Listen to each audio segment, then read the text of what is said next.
First thing I want to talk about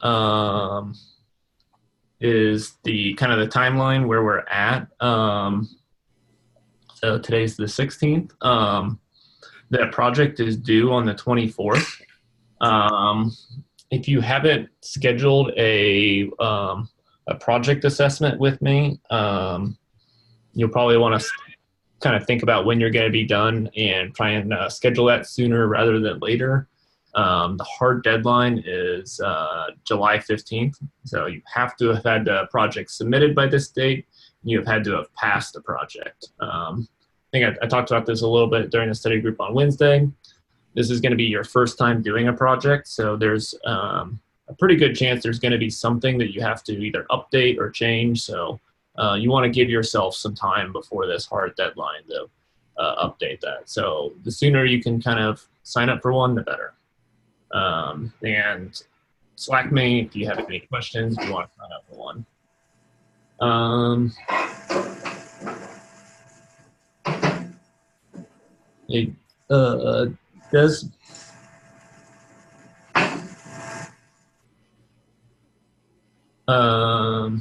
And then what else? We don't have it. I'm not gonna. There's no material due this week. I am gonna release some new material that today.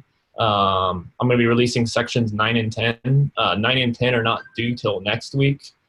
Reason I'm gonna be releasing it is if you finish the project early, you can work on it. I have another student that is gonna be going on a trip and was hoping to get work on some of the material a little bit early. So 9 and 10 are going to be released today, but they're not due this week. So don't let that stress you out. Main priority should be the project, not anything new material. Don't worry about this until the project is done, because there's no deadline for the sections, but there is a deadline for the project. So that should be the #1 priority. What else? I have a project rubric that I'm going to send to everybody. Bear with me 1 second.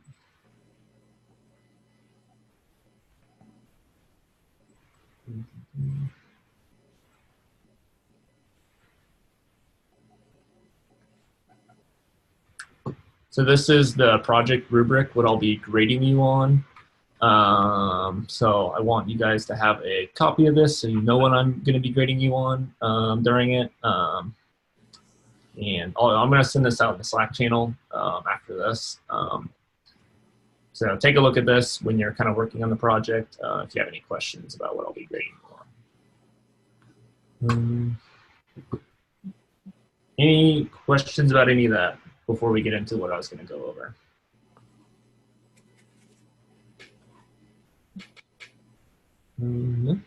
All right. I'm going to be doing a Kahoot quiz.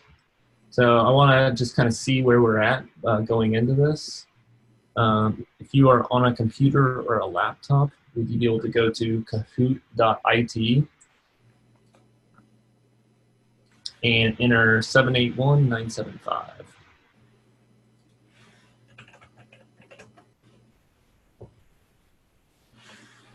Just a quick 3-question quiz.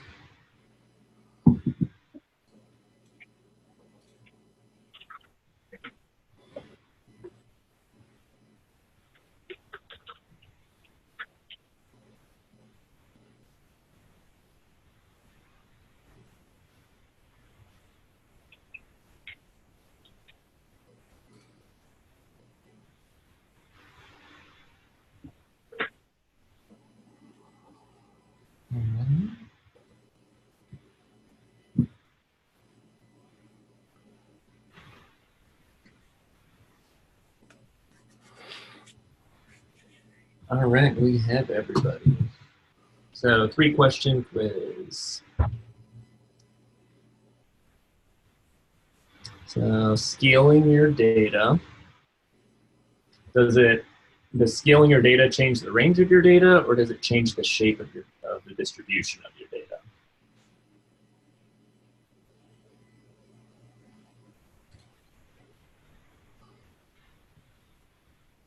So yeah, it changes the range of your data. I'm going to be going over all 3 of these in the lecture today. So you'll kind of see an example of that. Then normalizing your data.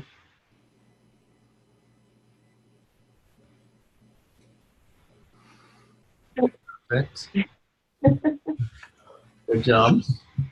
Then one more question. When using recursive feature elimination, I must scale my data, normalize my data.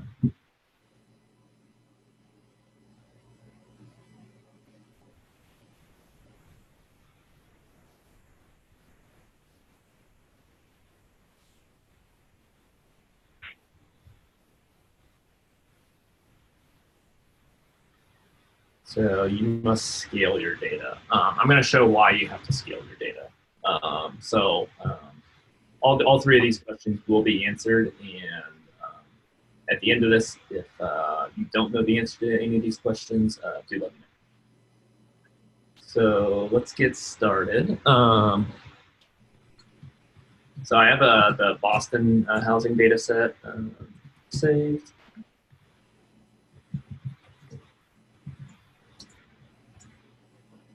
And let's take a look at it. The first thing I wanted to go over, I got a question about heat maps that I wanted to address. So let's import matplotlib.matplot as CLT, and let's import Scalar.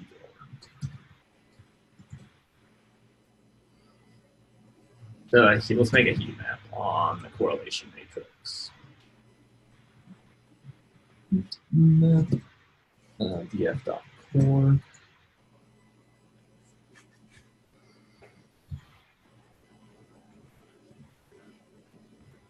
Make it a little bit bigger so it's easier to read. All right. So this is a heat map looking at the correlation between each of the features. So the correlation of one would be this kind of light sand. You kind of see it going along the diagonal. And then lower correlations, negative correlations are this dark black color. What you're looking for is correlations where the correlation coefficient is greater than 0.75. So if we look at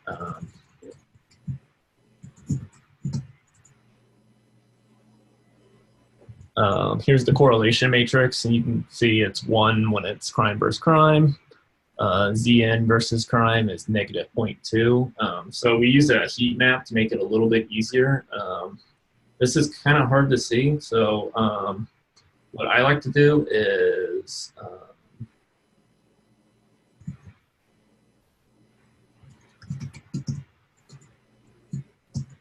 make it a check if it's above 0.75. So if it's above 0.75, then it'll print true if that it is, and false if it is not. And then we can put this inside of a heat map.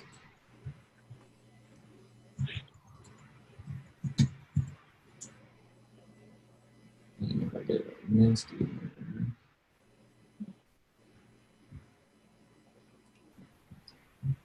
Oh, I'm not using my learn environment.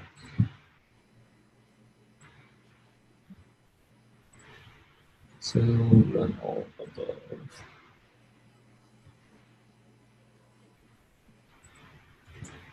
So there it is. So anything that is a 1, this means that the correlation is above 0.75. So if we look at, what is this? Let me make it bigger again. Plot.figure, take size, equals.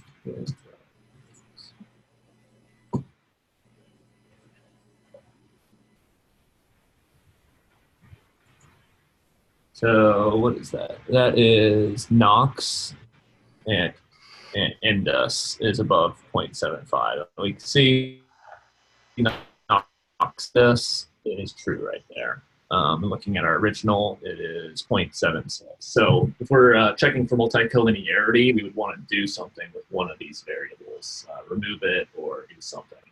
This is kind of the opposite, Indus, Knox, and then looks like we have something right here as well. Any questions about that? Yeah, does that include values in the negative direction as well, like negative 0.75, or are we just looking at positive? You'll want to check that. I did not. I just checked greater than 0.75. But yeah, that's a great question.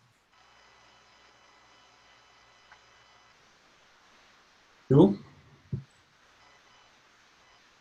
All right. I'm gonna transition to normalizing and scaling data now. So let's start with normalizing. So normalizing changes the shape of your data, and that is important to know. So first thing I want to do, let's take a look at our look at our data.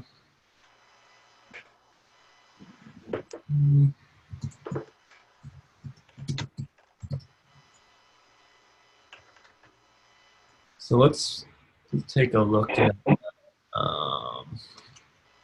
this dis variable.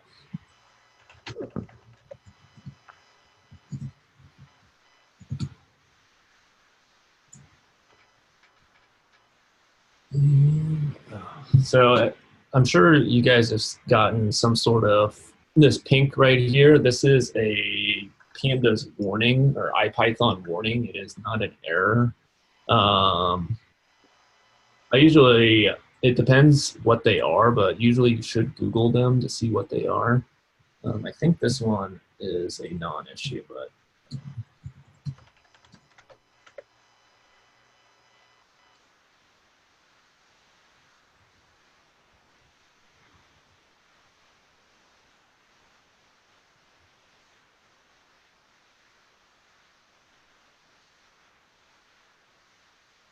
yeah, so this isn't something end users should have to deal with, but for now, don't worry about the future warning. It doesn't affect the calculations or plotting. So this is one that we can't ignore.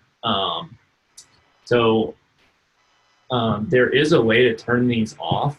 I would not recommend doing that because it's good to know sometimes you do have to do something. It just kind of depends on what the warning is. However, when you turn in your final submission, I think that it would be good to turn it off because then you'd be presenting it to people. And if you're presenting this code to people, this can be very distracting. So to turn it off,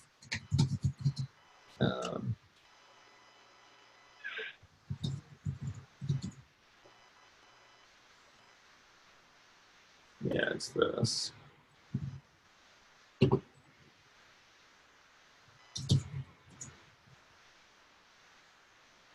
So now if we run this, the warning is gone. However, I would not recommend doing this until you've gone through your presentation and gone through your Jupyter notebook and everything is up to make sense and works. Just do this at the very end. So that removes that warning.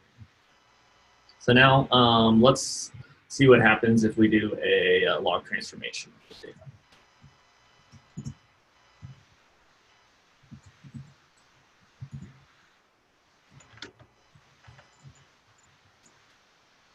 We need to import NumPy. I recommend doing all of your import statements at the top, so that way if someone's looking at your notebook, they know all the libraries that they need to use. So that's why I usually go to the top to put in all my import statements, and that's pretty common to do. So it's definitely more mound-shaped. It was the majority of the distribution before was kind of right around here toward the left side of the data. But now when we log transform it, we get a much more mound-shaped data. Just to kind of reinforce that, let's make a subplot.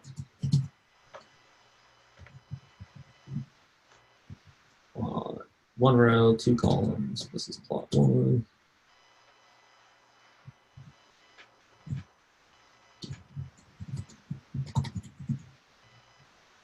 Original data.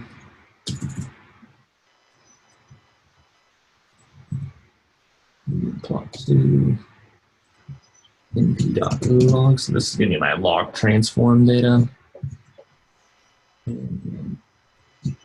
Log.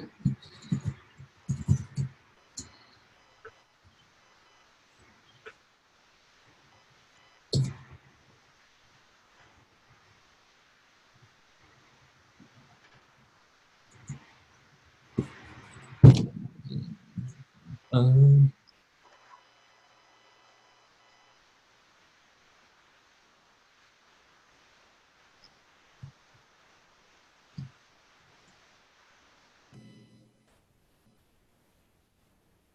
that is really strange.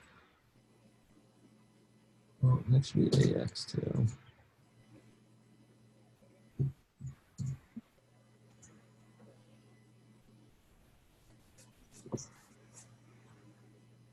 Oh, so this bracket corresponds to this bracket. So this bracket doesn't have a closing bracket. So that's why it's throwing that error. Set title log transform the data.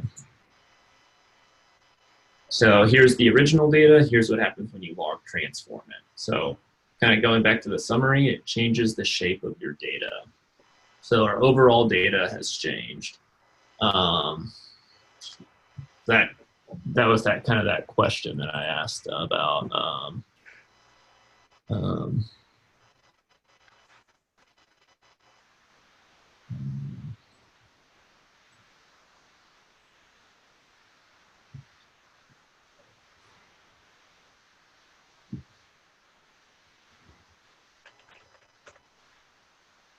so normalizing your data changes the shape of the distribution.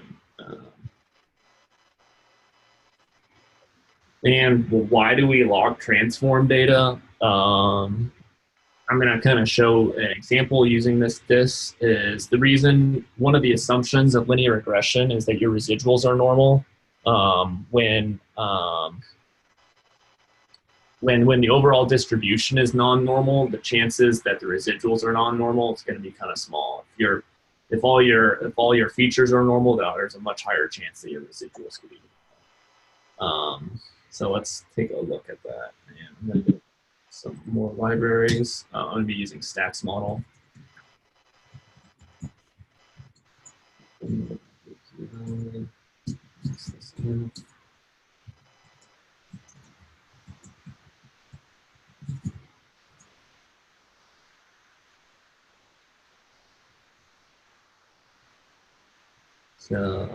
So first thing I'm going to do is I'm going to build a regression with the original dis variable. So not the log transformed version, but the original, where it was skewed a little bit.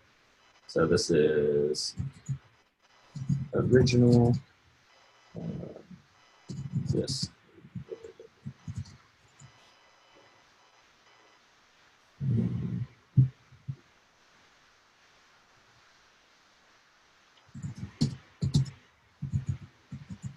Sensible OLS formula equals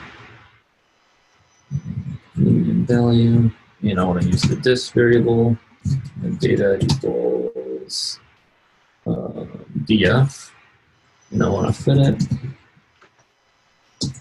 model.summary. So looking at the model summary, I get an R squared of 0.06.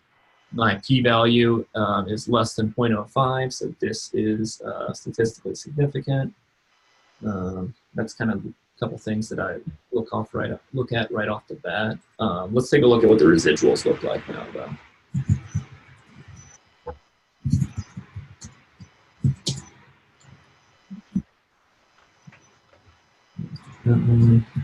Model this. Let's make that bigger.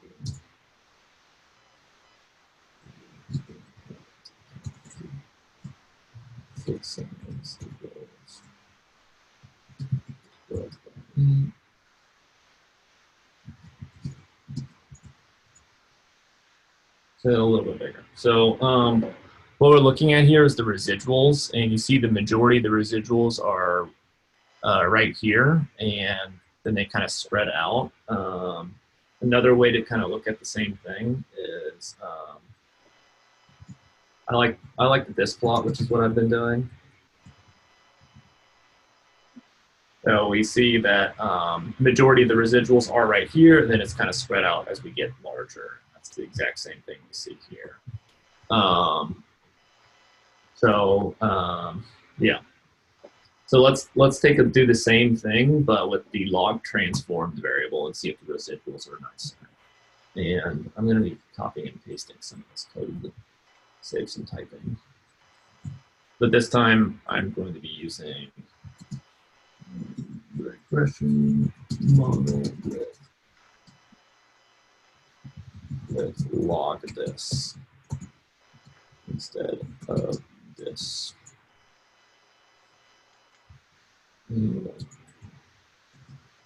So the first thing I need to do is I need to add a log this to this. So to do that, df log this equals np.log, and then I'm going to do that log transformation on this dis column. So dis. Let's take a look at it. Now I have the log dis column, so I can use log dis.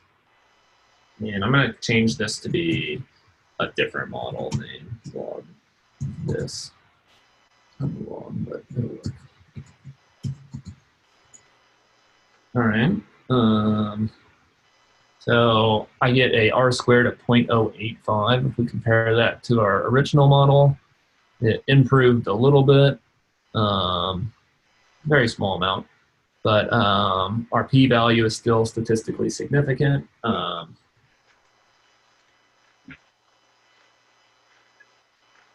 And let's take a look at the residuals again. I'm just going to take a look at the display. I like that a little bit better, to be honest. Log dis. So still, I guess it's a little bit more normal. Hard to say. But this is what happens if we were to log transform it. So it doesn't look like it had a huge impact. So kind of going back, so let's talk about what we did from an interpretability standpoint. So our original model, no log transformation. Let's look at the regression coefficient. It is 1.09. So if we were going to interpret this, this would be the model predicts and this, which is our variable we're using to predict median value, increases by 1.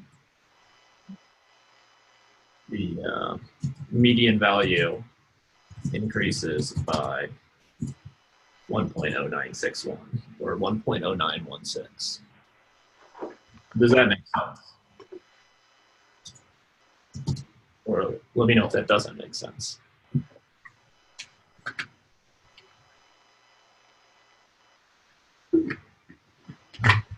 Was that in the coefficient? I'm sorry. Yeah. Let's go back to it. I did it kind of quick. So this is the non-transformed. So okay, got you. So when this increases by 1, our median value increases by 1.0916 on average. Okay, sounds good. And then this is where the real disadvantage of log transforming comes in, because we can't say the same thing. We cannot say that normally we would say when the log dis increases by 1, or you could say when the log dis increases by 1, the median value increases by 4.98. But if you tell someone that if I told my old boss who was not a statistics person that a log transformed feature increases by this, that wouldn't mean anything to him. He wants the actual, he would want it in this form where we're still looking at dis, not a log transformed. So you have to interpret this different because it is log transformed. Let me spell out this log transform.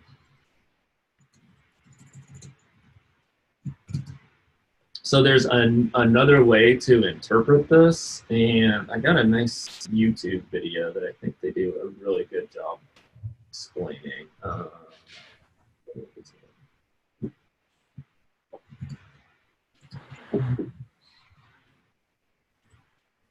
Bear with me one second. This YouTube video is really good. I think it's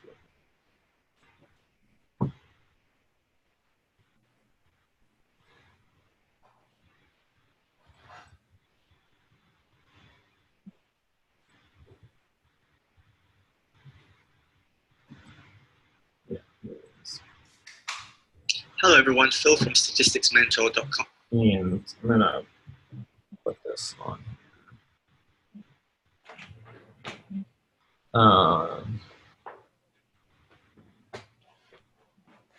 And what I like about it is he has, so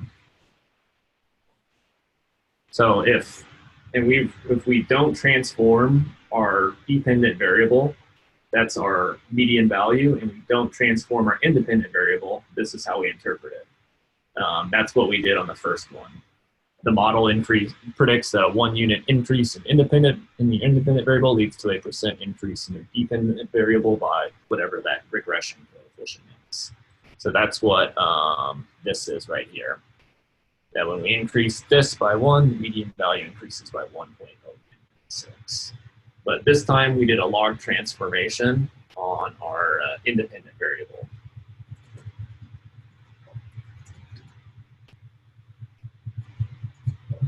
So we go along here.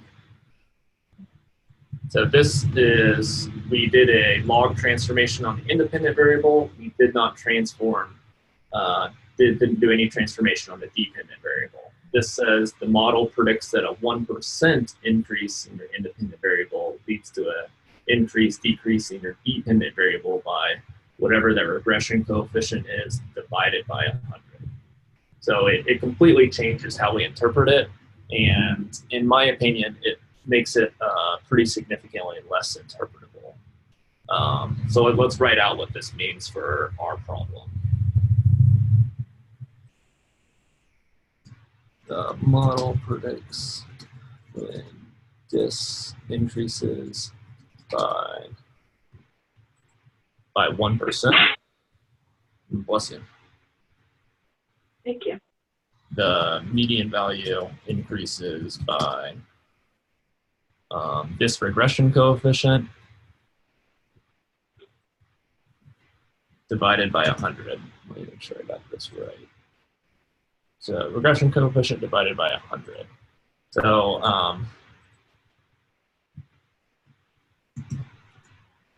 So when we increase this by 1%, the median value on average increases by 0.049 according to our model. So that's how you interpret a log transform feature. I personally try to avoid log transformations unless I absolutely have to.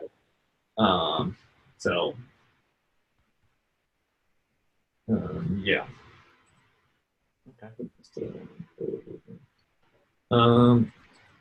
Any questions about this before I go to my next topic? What would make you think you absolutely have to transform it? Like, what would be a scenario? So one of the assumptions of linear regression is that the residuals are normal. So at this point, our residuals are not normal. However, the reason I'm saying that I probably wouldn't log transform this feature is this model does a terrible job of prediction. So if someone told me I had to predict median value using the dis column, I'd probably tell them that dis is not a good predictor for median value. We need to find some new data or find something else. Okay. Does that make sense? Yeah, absolutely. And yeah, that's a great lead in to where I'm kind of going next. So let's say like you had to use this dis column, like your boss threatened you with your job and said that we have to use this column. This is the data we have, and you need to make a linear regression model. And at this point, our residuals are still not normal. So what you can do is we can transform our dependent variable as well. So our median value. So let's take a look at median value to begin with.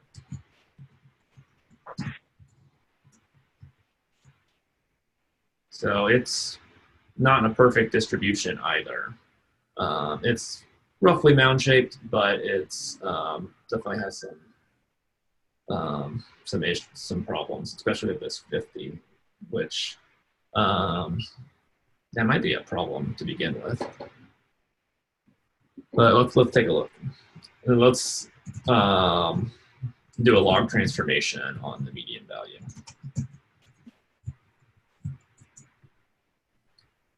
And looks like it improves it, shrinks it down a little bit. Let's it's a little tough to see how these things will do, just kind of eyeballing it. So if you ever have questions, I think this should improve it a little bit, but I'm not sure. So the easiest way to find out is just test it out. So first things first, I need to add that log transform median value to this data frame. So log median value equals np.log df median value.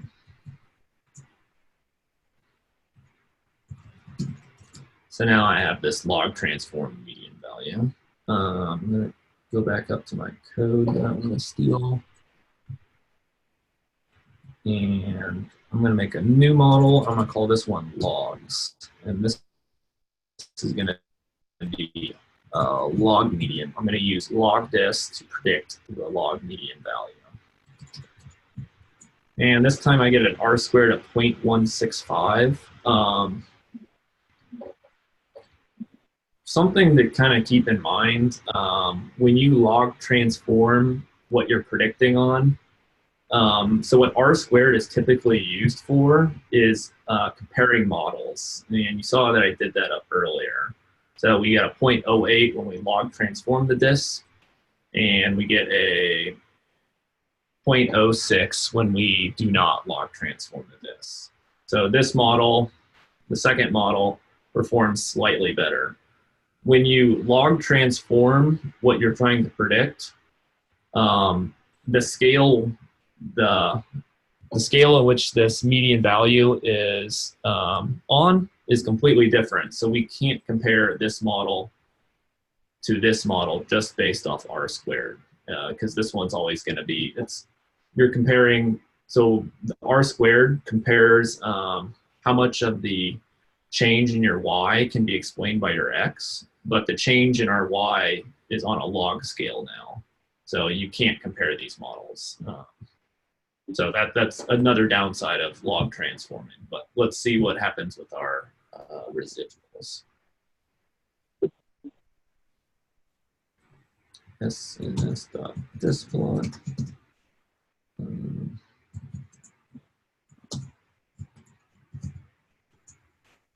And now if you look at this, our residuals are perfectly normal at this point. So we do have normal residuals, which is kind of what we were wanting to do. And again, let's try to interpret this model. And again, I really like this YouTube video.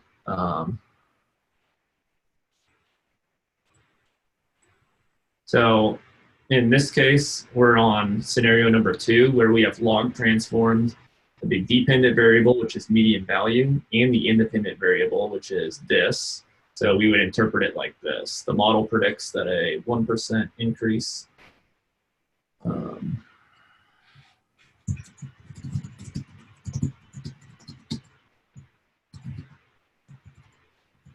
in this leads to an increase in your dependent variable by that. Leads to an increase in the median value by 0.3074. 0.3074.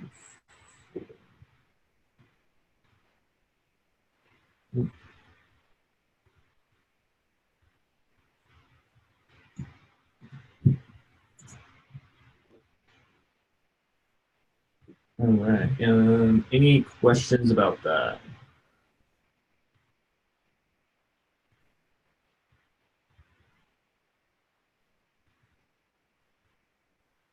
All right. Next, I want to go into scaling. Scaling is transforming data so it fits within a specific scale. So I'm going to be using the min-max scalar from scikit-learn.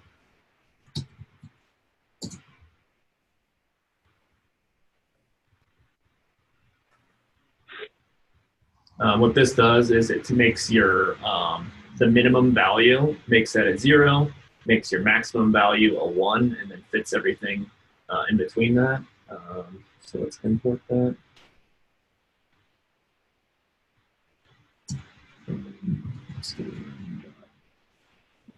Processing.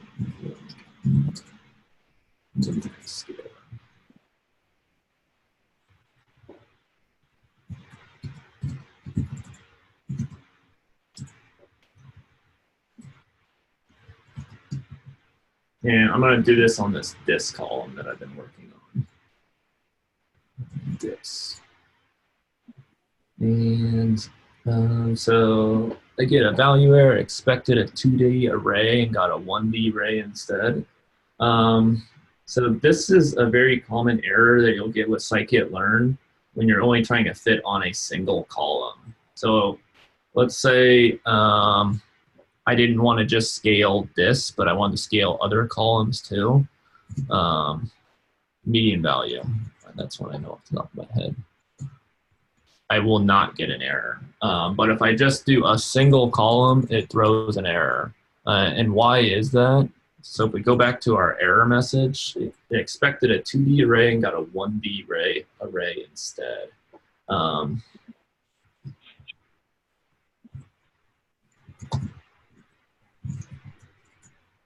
So if we look at this, there's just a single number here, so it's just 506 rows. So it's a 1D array. And it kind of gives us a little hint of how to do this. So we need to do this -1, 1. So if I do dot values, dot reshape, -1 and 1.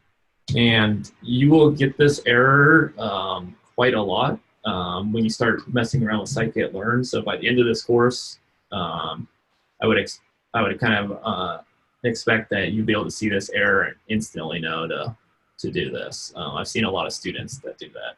I've typed this in a lot. It's kind of weird code, but let's take a look at what it does. So originally, our data looks like this. Just an entire single column. When we do this reshape -1, 1, it turns it into a list of lists, and so it puts it in 2 dimensions as well. So that's the get around if you want to use a single column.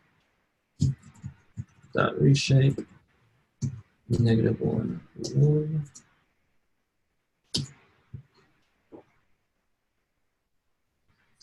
And then we're going to apply this to my scale data.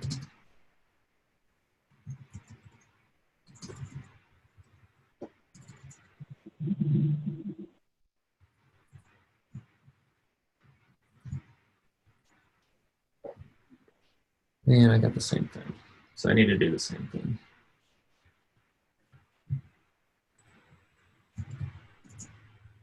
So I want to build the same plot that I had up above, where this guy.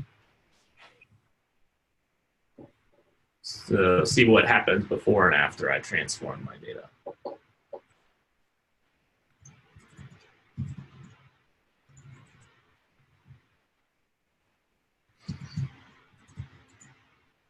So here's the original data on the left, and then my scaled data. You'll notice the distributions did not change. The only thing that changed is the x-axis. So it went from being on a 0 to 12 scale to a 0 to 1 scale, like I was kind of talking about. It just takes it and shrinks it in. The actual distribution does not change. Any questions about this? Nope. Nope. Makes sense. Mm-hmm. So I want to go through an example.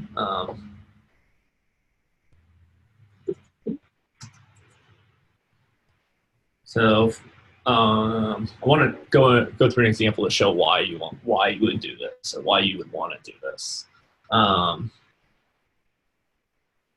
So let's, instead of just doing single variable regression, let's do multiple variable regression.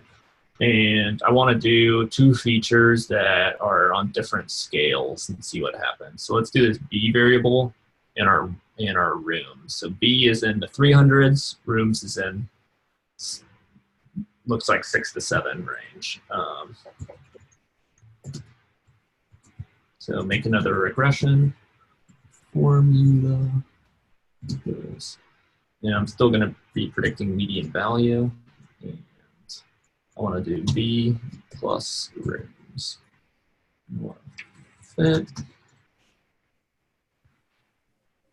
And included data.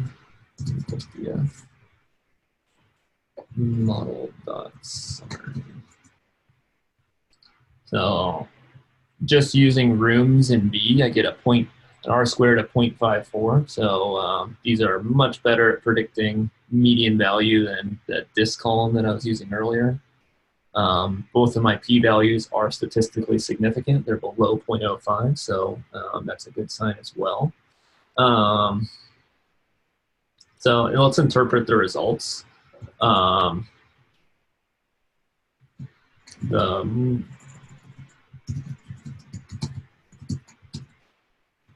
1 unit increase in B leads to an increase in median value by 0.025.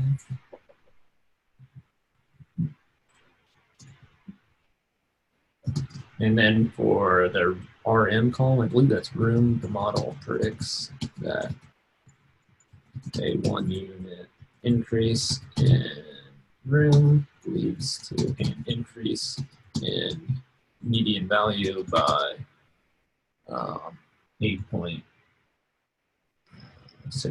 or 69. So that's how you would interpret this. So based off this, some might be led to believe that based off this, room is much more important than B because it has a much bigger impact on the median value. But we cannot say that because these are on much different scales, so the regression coefficients are going to be on much different scales. So if you want to say, if you want to see which is the most important feature or which has the biggest impact on median value, we'd want to put them on the same scales. So that's what I'm going to do, is put them on the same scales. So first thing, let's scale room. Scalar.fit. Yeah. Dot values. Reshape. -1.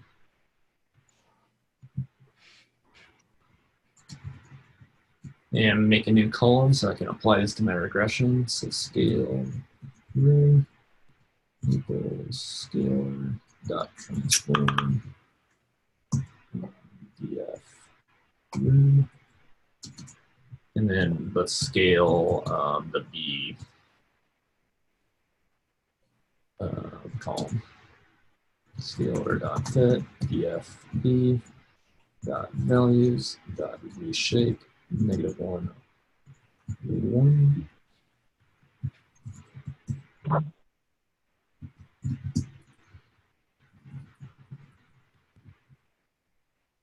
And take a look at my data frame. Oh man, this dot zone values dot reshape -1 1. The fact that scikit-learn cannot handle a single column, I can kind of consider that to be a bug in their code.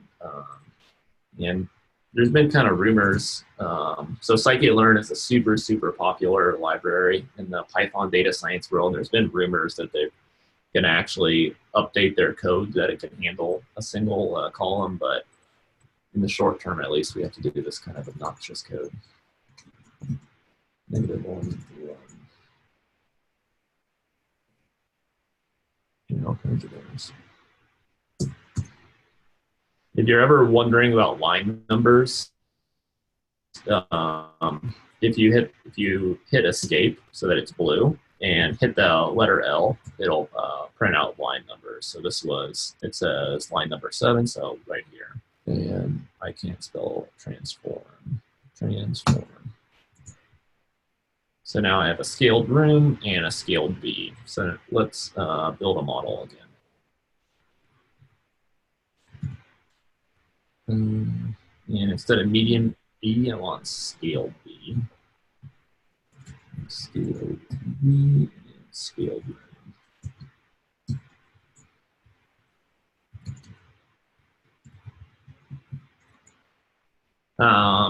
So one thing that you'll notice is, or at least the R squared is not going to change because the distributions don't change as we just shrunk them down. So we get an R squared, started with 0.544 when we didn't scale the data. We get a 0.544 again when we don't transform the data. And the p-values, again, are statistically significant. So now we can say, because they're on the same scale, that room has a bigger impact on median value than the B variable, because it is much larger. So you can't interpret scaled variables the same way that you can with when they're non-scaled, with a 1 unit increase leads to a blank increase in your median value. When you scale it, you can say, what is the most important feature? Or what's the second most important feature? What's the third most important feature based off the regression coefficients? Does that make sense? Mm-hmm. All right. One more thing I wanted to go into was recursive feature elimination. This is a technique for finding the most important features. It looks at the regression coefficients. And some of my other cohorts, some people got kind of mixed up, had some questions about this, and so I wanted to go over this.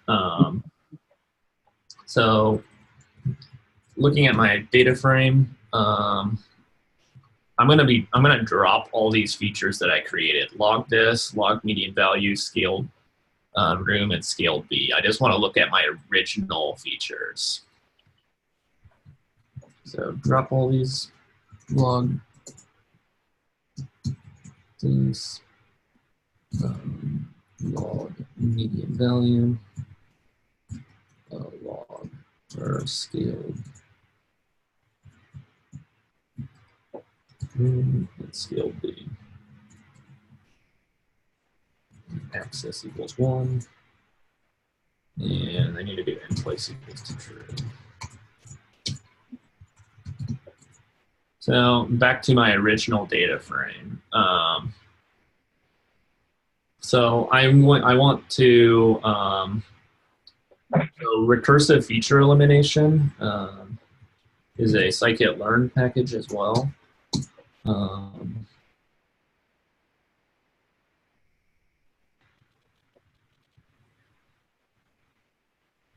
So I'm going to be loading in this, and I'm also going to be loading in scikit-learn's version of linear regression because they play nicely together, the scikit-learn, the two scikit-learn versions.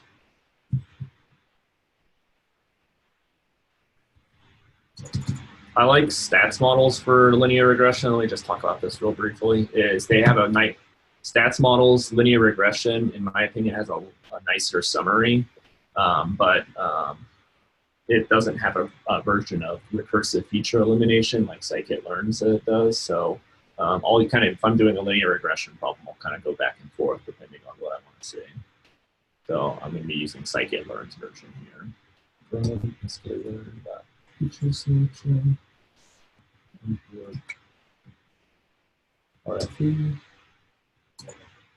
from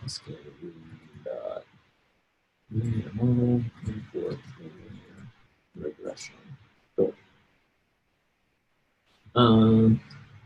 So the first thing I want to do is I'm going to be using RFE, so I need to scale all my features. I do not need to scale what I'm trying to predict. So I want to scale everything except median value. So I'm going to make a new data frame that has everything except median value.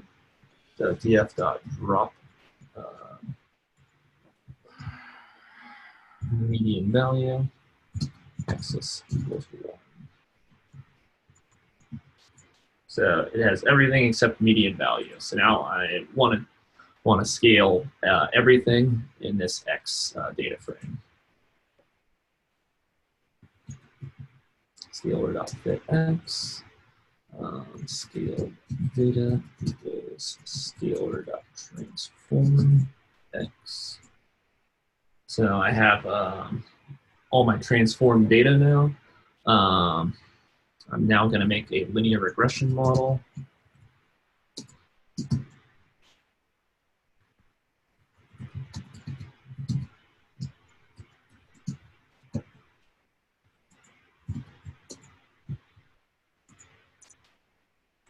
And if this is the number of features to select. So if I want the 1 best feature, I'd select that. If I want the 5 best features, I could select that. Let's start with 5. Let's say I just wanted the 5 best features for this model. So fit it. And then, so this is all my predicting, all my columns for predicting, and this right here is going to be what I'm my dependent variable, which is median value. And then we can see which features are the most important according to RFE. The most important features are Knox, RM, DIS, Peach ratio, and LSTAT. So this is one technique for feature selection. The most important thing, in my opinion, is scaling the data. If you don't scale the data, you will get very weird results. Or the dangerous thing is that it will still give you results, but it won't tell you that they're incorrect. But because you didn't scale the data, it is incorrect. So I just want to look at the 1 best feature now. I like doing 1 because it will rank everything really nicely. So the most important feature is room. But this tells you of the features, the ranking of them. The reason I like doing 1 is it will rank everything. If you do 5, the 5 most important features are all listed as 1s. I like to know which is the actual most important feature.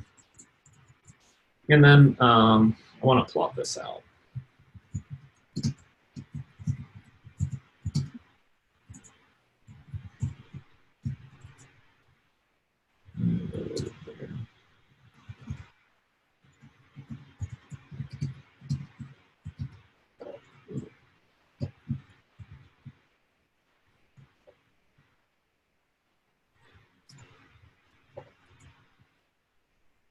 So what this tells you is, I should put labels on it.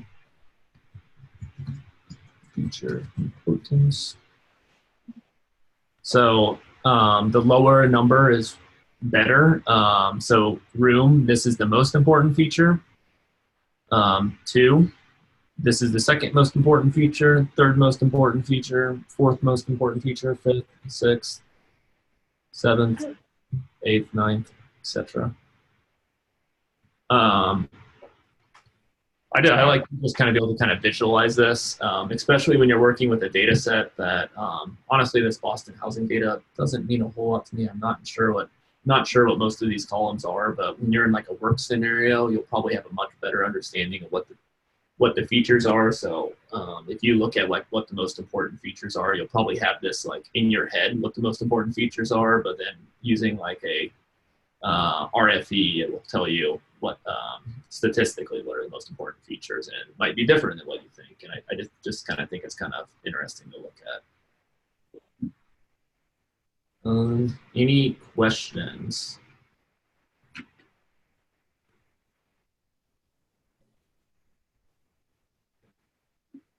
Nope. Mm-mm. Okay. Yeah, that is all that I have today. Yeah. If I'll be probably posting this recording a little bit later today. If you have any questions about it or have any questions later, feel free to Slack me. Again, if you haven't signed up for a project assessment, I would probably kind of start thinking about when you'd want to do that sooner rather than later. Sooner we can get something on the calendar, the more like options there are. Just everything. It's just a little bit overall easier. So yeah, that's all that I have. Thanks for coming on, and have a great rest of the Sunday.